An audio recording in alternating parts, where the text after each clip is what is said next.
নিম পাতা আর মুচমুচে পাকোড়া এইভাবে বানালে আঙ্গুল চেটে খাবেন। যাবতীয় বসন্তকাল মানে একাধারে রোগের বাড়বাড়ন্তের সময়।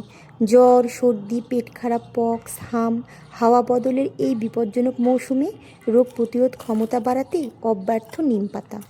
অনেকেই তেতোর জন্য নিম বেগুন বা নিম আলু খেতে চান না। সেক্ষেত্রে শরীরে নিমের পুষ্টি যেতে পারে নিম পাকোড়াতে। নিম পাতার পাকোড়া টমেটো সস দিয়ে জমে যাবে। কিভাবে বানাবেন নিম পাতার পাকোড়া জেনে নিন। প্রথমে আমি নিম পাতাগুলো ডাঁটি থেকে ছাড়িয়ে ভালো করে ধুয়ে নেব।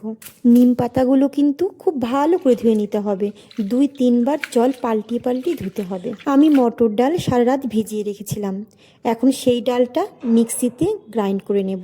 আমি 200 গ্রাম মটর ডাল ভিজিয়ে রেখেছিলাম, সম্পূর্ণটাই গ্রাইন্ড করে নেব।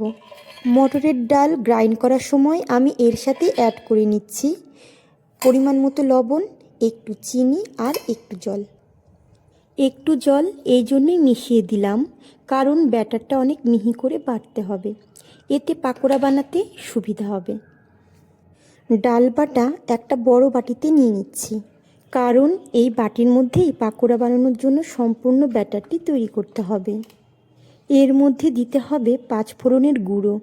আমি গ্রাইন্ডার জারে 5 ফোড়ন গুঁড়ো করে 1 টেবিল স্পুন দিয়ে দিচ্ছি। এর সাথেই দিয়ে দিচ্ছি কুচি করে কেটে রাখা কাঁচা লঙ্কা আর গ্রেট করে রাখা আদা। এবার এই ব্যাটারের সাথেই অ্যাড করে দিচ্ছি হাফ কাপ চালের গুঁড়ো। এবার একটু সর্ষের তেল দিয়ে উপকরণগুলো ব্যাটারের সাথে ভালো করে মাখিয়ে নিতে হবে। মনে রাখতে হবে নিম পাতা ব্যাটার মাখানোর সময় দেওয়া যাবে না।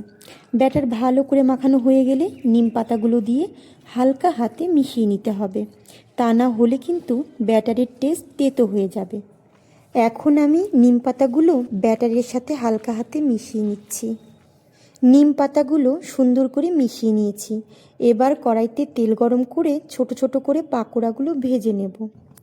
মনে রাখতে হবে পাকোড়া ভাজার সময় উনুনের আঁচ সব সময়ের জন্যই মিডিয়াম টু লো রাখতে হবে, তা না হলে কিন্তু পাকোড়া বাইরের পিঠ তাড়াতাড়ি ভাজা হয়ে যাবে আর ভেতরে কাঁচাই থেকে যাবে। এই নিমের পাকোড়া খেতে কিন্তু খুবই টেস্টি আর ক্রিস্পি হয়। চায়ের সাথেও খেতে পারবেন, মুড়ির সাথেও দারুণ লাগবে। আর বাচ্চাদের পালক পাকোড়া বলে খাইয়ে দেবেন, খুবই উপকার আর বাচ্চারা বুঝতেই পারবে না। ঠিক এই রকম আরও ভিডিও দেখার জন্য আমার চ্যানেলটিকে লাইক করুন আর সাবস্ক্রাইব করে রেখে দিন।